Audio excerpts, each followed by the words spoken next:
Shalom semuanya, mari kita satukan hati dalam doa. Bersyukur kami ya Bapa untuk segala anugerah dan rahmat yang begitu luar biasa bagi kami. Terima kasih untuk waktu dan kesempatan yang masih Engkau berikan untuk kami duduk diam di bawah kaki-Mu.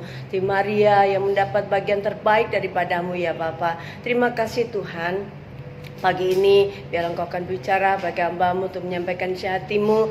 Biar kami boleh siap untuk menerima apapun yang Engkau akan berikan bagi kami sebagai satu pendewasaan, sebagai satu teguran kasih sayang daripada Tuhan untuk kami belajar untuk lebih lagi hidup benar di hadapan-Mu. Tolong kami Bapa, kuduskan kami, layakkan kami untuk menyampaikan isi hati-Mu dan juga untuk mendengarkan firman-Mu dan berikan kepada kami Roh Kudus untuk kami Engkau mampukan melakukannya dalam kehidupan kami. Terima kasih Bapa, segalanya hanya untuk hormat dan kemuliaan bagi nama-Mu. Dalam nama Tuhan kami Yesus Kristus kami sungguh bersyukur.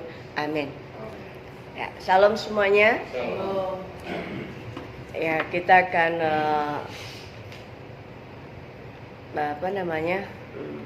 bersama-sama merenungkan firman Tuhan pada pagi ini. Minggu lalu saya tidak bisa ibadah di tempat ini maupun online karena malamnya pesta pernikahan anaknya Ibu Ika dan paginya semuanya seragam telat bangun. Lelah sekali ya, karena dari tanggal 18 19 full. Menjadi satu kerugian untuk saya, tapi nggak rugi juga karena Pak Gembala kita mengirim rekamannya, jadi saya juga menikmati firman Tuhannya. Dan pagi ini kita akan bersama-sama merenungkan kembali apa yang menjadi kerinduan Tuhan dan kehidupan kita. Judul renungan pagi ini adalah indahnya ibadah. Nah, saya mau tanya nih, menurut saudara semua, apa kita merasakan indahnya ibadah itu bagaimana? Apakah harus di tempat gedung yang lebih indah dari tempat yang sekarang kita tempati, kemudian jemaatnya banyak, full band, song leader yang suaranya menggetarkan hati, kemudian ada penari-penari, kemudian firman Tuhannya dari hamba Tuhan yang spektakuler, baru kita merasakan indah dan nyamannya ibadah. Sering kasih. Kalau itu semua, apalagi kalau musiknya itu indah, mendayu-dayu segala macam, kita bisa dipuaskan jiwa kita, berarti kita datang kepada Tuhan tidak menikmati indahnya ibadah. Kenapa? Karena sejujurnya ibadah yang harus kita lakukan adalah kita tidak boleh kehilangan esensi ibadah itu dan siapa objek ketika kita beribadah. Setuju? Siapa yang menjadi objek ketika kita ibadah? Kalau terus dalam kehidupan kita adalah kita maunya, aku harusnya ketemu teman-teman lama yang selevel dengan saya, bisa hura-hura, atau saya harusnya begini begitu. Itu berarti ketika kita datang ibadah, kita mau untuk menyukakan hati kita. Kita tidak mendapatkan berkat di dalam ibadah itu. Mungkin kita bisa bersuka cita, tapi bila ibadah seperti itu yang kita harapkan, maka indahnya dan sukacitanya adalah semu. Yang mana bila kita berhadapan dengan situasi kondisi asli dalam dunia yang penuh dengan gejolak dan masalah yang bertubi-tubi, satu masalah selesai kemarin, ada yang sharing sama saya, bener ya, masalah itu ada aja katanya. Satu lepas, satu datang. Dia merasa kepusingan, ya. Ya itulah kenyataan hidup. Masalah nggak usah diundang. Baik itu timbul dari diri kita ataupun dari luar, itu pasti ada aja. Baik itu kecil porsinya atau besar, itu ada aja. Sering kasih. Apa arti ibadah yang sesungguhnya? Nah, ibadah adalah ketika kita menyerahkan seluruh kehidupan kita untuk menyembah kepada Tuhan. Ya. Seluruh akal budi kita, jiwa kita datang tersungkur kepada Tuhan dengan ucapan syukur, hormat dan takut takut akan Dia. Kita tadi sudah nyanyi, hanya nama Yesus yang menyelamatkan. Ketika kita ada masalah, Tuhan tuh udah ada di sana. Ya. Dan sering kasih, kita di dalam ibadah ini, apabila hanya menerima hanya ibadah dengan karena kita kewajiban, karena kita orang Kristen, kemudian kita merasa tidak nyaman dengan segala fasilitas yang ada, kemudian kita tidak bergairah untuk datang kepada Tuhan di dalam gereja, kemudian di dalam menurut pandangan masing-masing pribadi itu merasa kering, ibadah di sini nggak dapat apa-apa, ya, saudara yang kasih.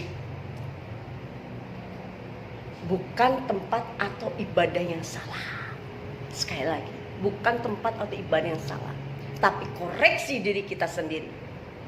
Siapa yang kita cari, siapa yang kita senangkan, siapa yang kita sanjung tinggi, siapa yang kita sembah. Kalau selama kita ibadah hanya untuk memuaskan diri kita sendiri, itu yang akan terjadi. Ya. Dan kita mempunyai beragam alasan untuk kita bisa tidak datang kepada Tuhan. Dikira Tuhan nggak tahu ya. Oke. Ibadah akan kita merasa indah apabila kita mengerti esensi yang benar di dalam ibadah itu. Dan ibadah tidak akan ada indah-indahnya, membosankan, karena secara pribadi kita sudah kehilangan esensi dalam ibadah tersebut. Di dalam Keluaran 4 ayat 23 kita baca sebelum kita masuk ke pokok pembahasan kita pagi ini. Keluaran 4 ayat 23 saya akan bacakan untuk kita semuanya. Sebab itu aku berfirman kepadamu, biarkanlah anakku itu pergi supaya ia beribadah kepadaku. Tetapi jika engkau menolak membiarkannya pergi, maka aku akan membunuh anakmu dan anakmu yang sulung. Inilah firman Tuhan melalui Nabi Musa kepada Fir'aun. Kemudian dalam Ibrani 12 ayat 28. Jadi, karena kita menerima kerajaan yang tidak tergoncangkan, marilah kita mengucap syukur dan beribadah kepada Allah menurut cara yang berkenan kepadanya dengan hormat dan takut. Nah, saudara yang kasih, bukankah kita adalah umat Tuhan yang sudah diselamatkan oleh pengorbanan Kristus di kayu salib? Kita menerima anugerah keselamatan tersebut. Apa tujuan Allah sebenarnya setelah kita diselamatkan, diampuni dosanya, ditebus kita dari kehidupan dosa-dosa kita? Apa tujuan Allah? Jelas tadi 2 ayat yang kita baca. Bahwa tujuan Allah setelah kita diselamatkan oleh pengorbanan Yesus di atas kayu salib, kita harus beribadah kepada Tuhan dengan cara yang berkenan di hadapannya, dengan sikap hormat dan takut akan Dia. Di dalam Perjanjian Lama, umat dibebaskan dari perbudakan, kemudian mereka beribadah kepada Tuhan. Demikian juga dalam Perjanjian Baru, kita semuanya diselamatkan oleh karena pengorbanan Kristus. Ya, diselamatkan dari dosa-dosa kita. Untuk apa? Untuk kita beribadah kepada Dia. Mari saudara kasih. Saya percaya bahwa kita semua adalah anak-anak Tuhan yang mau dididik oleh Tuhan. Nah, saudara, bukankah dengan pengorbanan Kristus ke salib, kemudian kita tahu bahwa kita menerima anugerah keselamatan dari Tuhan, layak kan kalau Tuhan itu menerima penyembahan kita, hormat kita, ya, pujian kita, layak kan? Tapi ada orang yang berkeras hati dengan segala hal yang menjadi alasan kehidupan untuk dia tidak datang kepada Tuhan. Kewajiban orang tua bawa anaknya untuk beribadah kepada Tuhan. Seorang ayah, seorang suami layak untuk membawa istri anak-anaknya kepada Tuhan. Apabila suami belum bertobat, maka istrinya lah yang harus berdoa, berjuang untuk membawa mereka kepada Tuhan. Saudara kasih, kehadiran kita di dalam ibadah, kita akan bisa menikmati indahnya hadirat Tuhan, indahnya ibadah ini, indahnya Tuhan dalam kehidupan kita. Saat kita benar-benar fokus kepada Tuhan, saat kita mau benar-benar membangun satu relasi yang baik dengan Tuhan. Saudara, kalau kita satu hari kita dipanggil secara khusus, ajudan presiden datang ke Bung Ino, bawa surat khusus datang kepada Bung Ino, kemudian ditentukan hari dan jamnya untuk datang kepada Pak Presiden kemudian ngobrol, ya Pak Bung Ino. Mungkin nggak tahu tuh Bung Ino tiba-tiba dapat door prize begitu ya. Nah, kira-kira apa yang dipersiapkan oleh Bung Ino? Pasti dia mempersiapkan kesehatannya, ini dicukur ya, ke salon, parfum, beli baju, lihat kita harus beli baju yang bagus ya, nggak pakai jas meskipun gerah-gerah gitu ya. Nah, dia pasti secara pribadi mempersiapkan diri sepenuhnya atas panggilan sang presiden, bukan? Ya, kecuali presiden lagi turun ke rakyat di tengah pertanian yang nggak mungkin tani mendadak suruh pakai dasi apa adanya mereka, ya. Nah, kemudian ini perbedaannya, ya. Bila kita datang kepada musuh kita, apakah kita dengan gairah pengen ini kali ya? Apakah kita mempersiapkan hadiah untuk musuh kita? Apakah kita bersemangat? Ya, bedanya nih. Apakah kita memberi yang terbaik untuk musuh kita?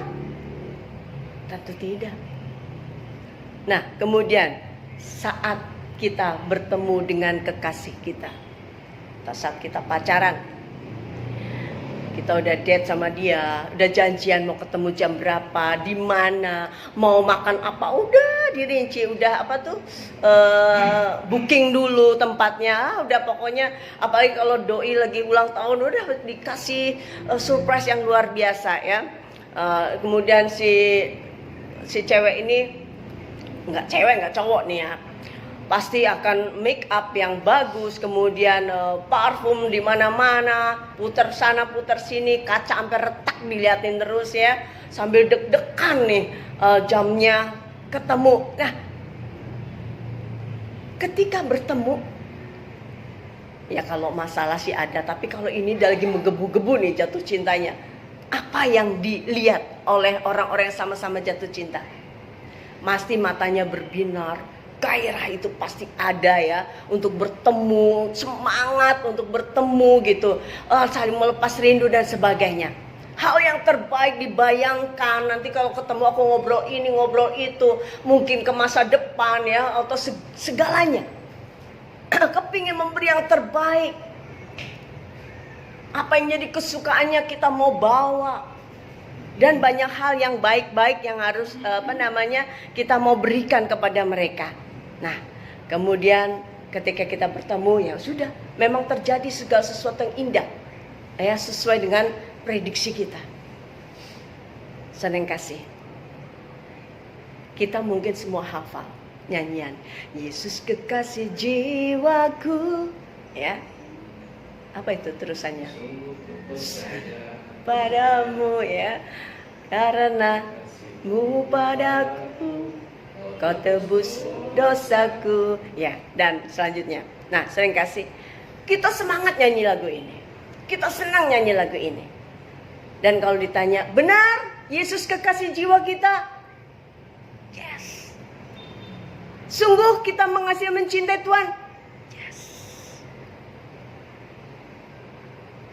Kita tetap setia kepada Tuhan? Yes. Semua yang terbaik. Sayang kasih. Tapi dalam prakteknya, dalam kehidupan kita sehari-hari, ketika kita mau datang pada Tuhan, banyak hal yang terjadi yang kadang membuat kita bukannya semangat, malah kita berat langkah kita untuk datang pada Tuhan. Berat menyediakan waktu yang terbaik buat Tuhan. Saudara, saya pernah kesempatan untuk melayani ibu dari Pak Ari ya. Dan hari Minggu saya pernah ibadah online bersama mereka. Apa yang mereka lakukan? Di situ saya sangat diberkati. Perbuatan kecil dan sepele yang bisa kita lakukan. Ketika sebelum jam ibadah mereka sudah mempersiapkan diri, pakai baju yang bagus, duduk rapi kayak mau ibadah onsite. Jejeran nih berdua, bertiga saya di sebelah sana. Kemudian kami ibadah online. Semangat, meskipun si ibu banyak diem, nyanyi juga pelan, si bapak juga pelan, tapi saya melihat hati dan mata mereka itu ada satu semangat yang luar biasa ketika mereka datang kepada Tuhan. Ya, ini yang artinya apa? Menyembah Tuhan dalam roh dan kebenaran. Karena menyembah roh berarti tidak ditentukan oleh waktu dan tempat, dimanapun bisa. Ya, kemudian dalam kebenaran kehidupan sehari-hari kita hidup benar di hadapan Tuhan, belajar untuk melakukan apa yang menjadi kesenangan hati Tuhan. Saudara, mereka berdua menjadi contoh dan teladan buat kita, buat saya. Mereka datang si suami ini sungguh sangat membimbing istrinya yang dalam kelemahan, mengasihi dia, kemudian membukakan Alkitab, membacakannya, sungguh indah. Nah, indahnya ibadah bisa dirasakan oleh kami saat itu, karena kita tahu kehadiran Tuhan itu dimanapun asal kita sungguh-sungguh memberi yang terbaik, waktu, ya. Dan kesiapan kita untuk menghadap raja dan segala raja. Saya yang kasih. Tapi bila kita memandang, ya, saya kasih ilustrasi. Pelangi itu indah bukan? Seluruh dunia pasti mengakui pelangi itu indah, karena mereka tahu bahwa pelangi itu ciptaan Tuhan. Ya. Tapi buat kita orang Kristen, pelangi jauh lebih indah. Kenapa? Karena kita tahu bahwa pelangi itu adalah busur Tuhan yang Tuhan janjikan, yang sebagai janji Tuhan tidak mendatangkan air bah. Tuhan akan mengingat. Kita harus lebih mensyukuri. Tapi kalau mereka itu, iya indah, itu ciptaan Tuhan. Tapi ya udahlah, ya memang pelangi itu indah, iya benar, ya memang ciptaan Tuhan. Nah, kalau kita memandang ibadah itu biasa-biasa saja, ya, memandang Tuhan biasa-biasa saja, maka nggak heran mau datang, mau kagak, mau siap, mau kagak, ya udah gitu aja.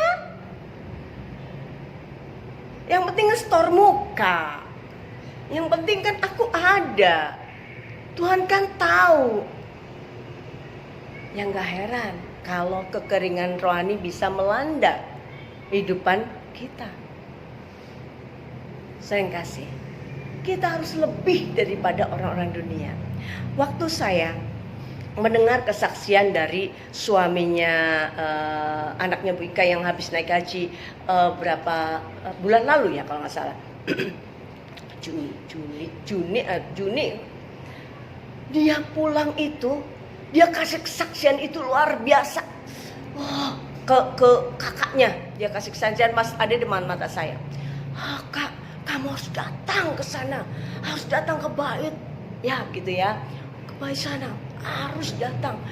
Wah, pokoknya bagus, baik. Wah, pokoknya dengan mata yang hampir meneteskan air mata dia mensupport kakaknya untuk sama-sama. Harus ke sana. Jauh kan? Mahal lagi. Nah, saya kasih. Kita bagaimana? Apakah kita memberi kesaksian yang baik tentang ibadah kita kepada keluarga kita? Atau ya udah biasa hari Minggu kan kewajiban kita orang Kristen. Ya kita datang pada Tuhan lah. Ya, dengan waktu yang gelisah. Ya ntar jam 11 aku udah janji. Kok belum selesai juga ya? Saling kasih. Mari kita bersama-sama bertobat.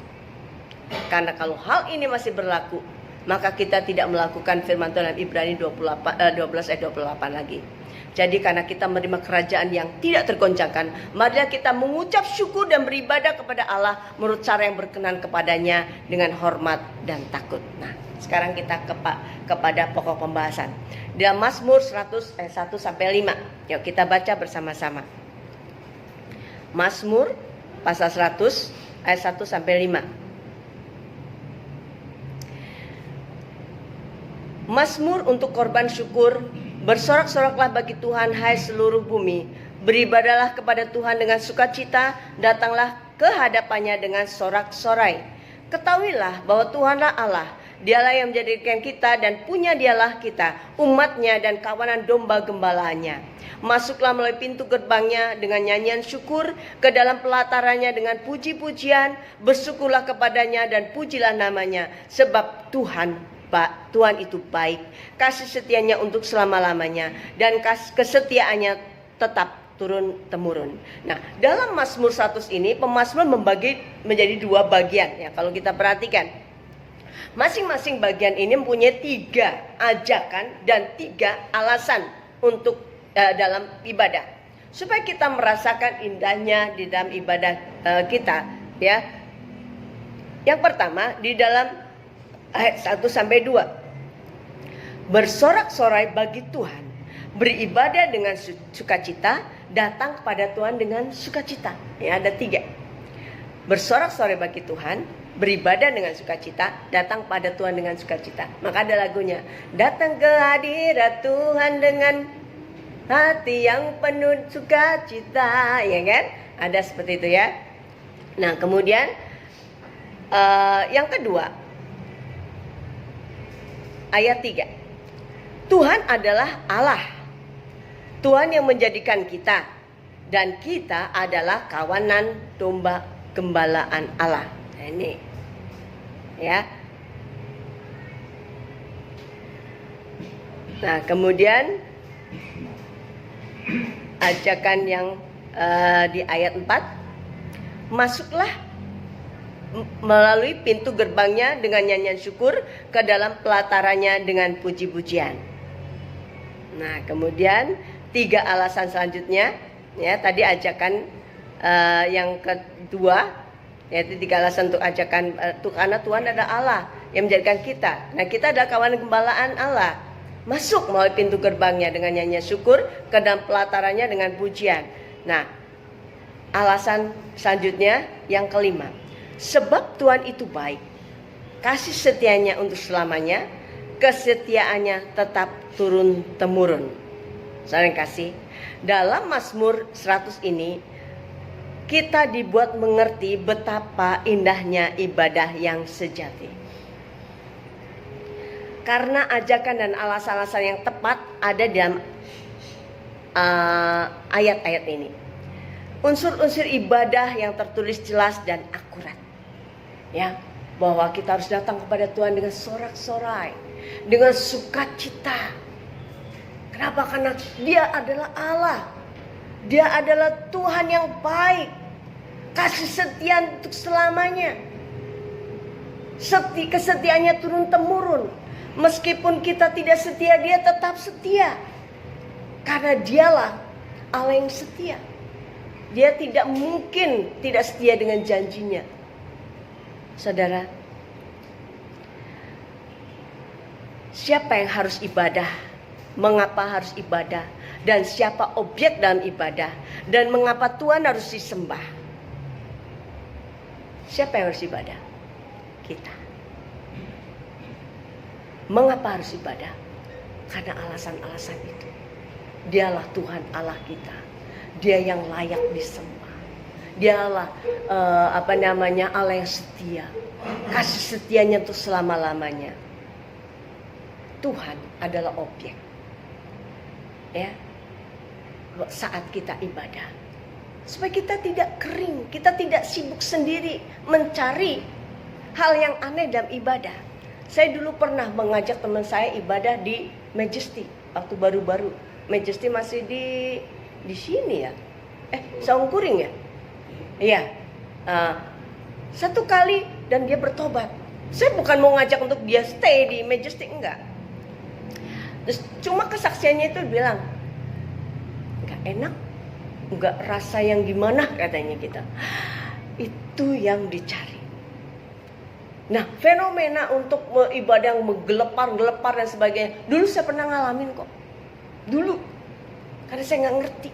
Tapi ketika saya ngerti, bukan apa yang harus kita alami, bukan seperti itu. Saudara, ibadah bukan yang aneh-aneh kok. Roh Kudus itu tertib. Kalau berbahasa roh pun harus ada cara-caranya, semua ada. Kalau kita mau baca Alkitab dengan benar, semua ada dalam tata cara ibadah yang berkenan.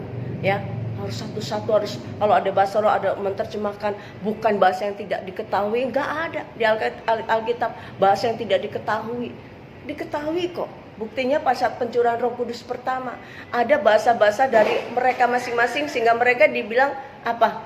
Kok mereka ngerti ya bahasa kita? Berarti bahasanya harus dimengerti oleh orang lain. Saudara yang kasih, mari kita bersama-sama belajar kembali untuk kita mengerti siapa yang harus ibadah kita. Bagaimana cara ibadah yang benar? Tentu kita harus percaya kepada Tuhan, dan kita sudah percaya kepada Tuhan Yesus. Ya. Kemudian apalagi, siapa objek yang harus kita sembah dalam ibadah? Tuhan Yesus sendiri. Gak ada yang lain. Kalau itu ada dalam kehidupan kita masing-masing pribadi, maka kaki kita akan ringan datang kepada Tuhan. Memang ibadah dalam lingkup yang kecil itu kita datang pada Tuhan. Tapi kalau lingkup yang besar adalah kehidupan kita sehari-hari, juga kita bisa beribadah. Ya, tangan kita, ibadah gimana? Mengulurkan kasih kita kepada orang lain. Mulut kita berkata-katalah yang benar, berkata-katalah yang punya arti yang memuliakan nama Tuhan.